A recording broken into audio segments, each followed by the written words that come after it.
What if the financial advice you followed your entire life, the advice handed down from parents, teachers, and society, is actually a blueprint for staying poor? We are told the same story. Go to school, get good grades, secure a safe job with benefits, save money, buy a house, and invest in a diversified portfolio for the long term. For generations, this was a golden path. But today, for millions of people, that path leads to mountains of debt, stagnant wages, job insecurity, and retirement that never seems to arrive. Welcome back to VolumeVault. Today, we are doing a deep dive into the book that shattered conventional financial wisdom and started a movement, Rich Dad, Poor Dad by Robert Kiyosaki. This book is not a get-rich-quick scheme with hot stock tips.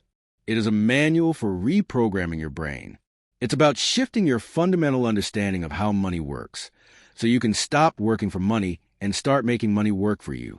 The framework of the book is built on Robert's childhood experience of having two influential father figures who shaped his worldview.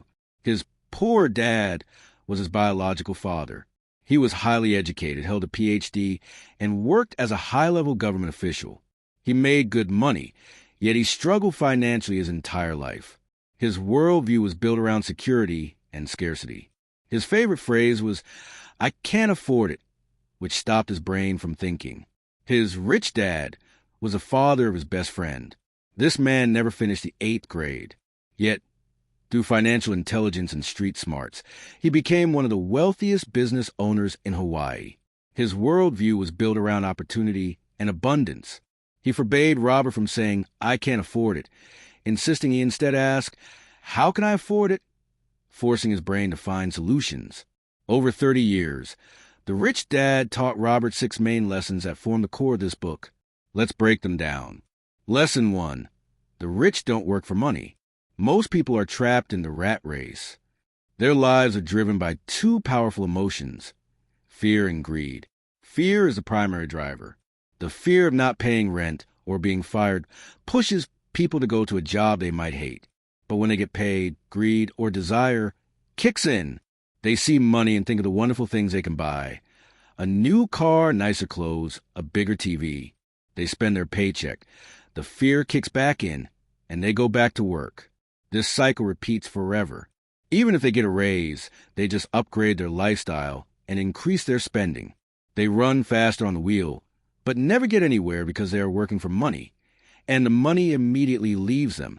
The rich break this cycle by having their money work for them, even when they sleep. This leads to the most important lesson in the book, and the one most people get wrong. Lesson 2. Why teach financial literacy? Assets versus liabilities. Forget complex accounting definitions.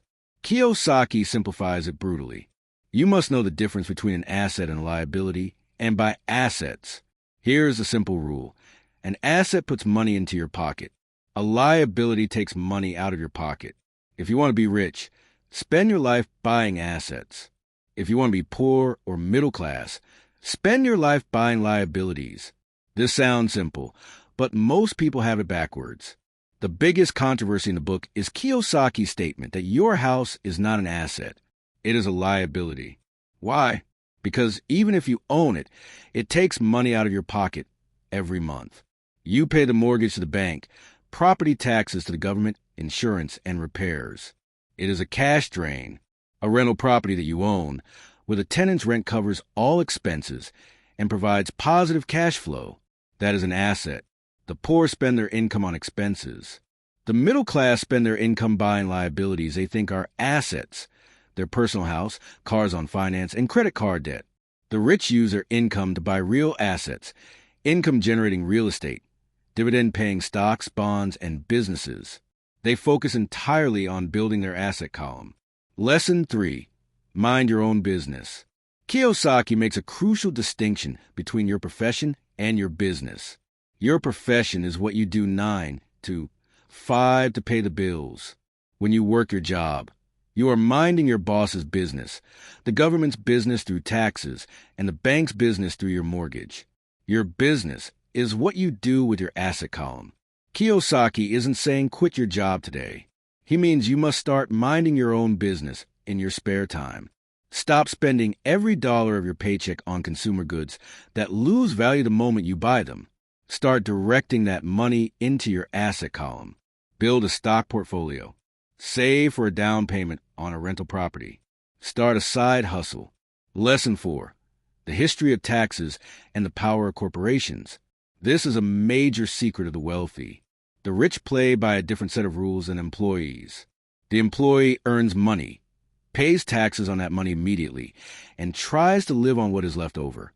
The rich utilize corporations. A corporation offers immense legal and tax power. A business owner earns money through the corporation, spends that money on legitimate business expenses first, using pre-tax dollars, and is taxed only on what is left over. This framework allows the rich to legally protect their wealth and keep far more what they earn. Lessons 5 and 6. The rich invent money and work to learn. We often think the smartest people get ahead. Yet, we all know brilliant poor people. Rich Dad taught that in the real world, it's not just smarts that get ahead, but boldness and financial intelligence. Financial intelligence allows you to spot opportunities others miss. You don't wait for a raise. You find a deal. Furthermore, the rich dad advised working to learn, not just to earn. The poor dad valued job security and specialization. The rich dad valued learning foundational skills like sales, marketing, communication, and raising capital. If you want to escape the rat race, prioritize learning the skills of entrepreneurship over the short-term security of a steady paycheck. To summarize, Rich Dad, Poor Dad is a call to action to take control of your financial education. It forces you to look in the mirror and ask, are you buying assets or collecting liabilities? Are you letting the fear of being broke dictate your life? Or are you using financial intelligence to seize opportunity? Stop saying, I can't afford it. Start asking, how can I afford it? And watch your financial world open up. Thank you for listening to this summary on VolumeVault. If you want to unlock more wealth-building knowledge from the world's best books, make sure to subscribe and hit the notification bell. We'll see you in the next summary.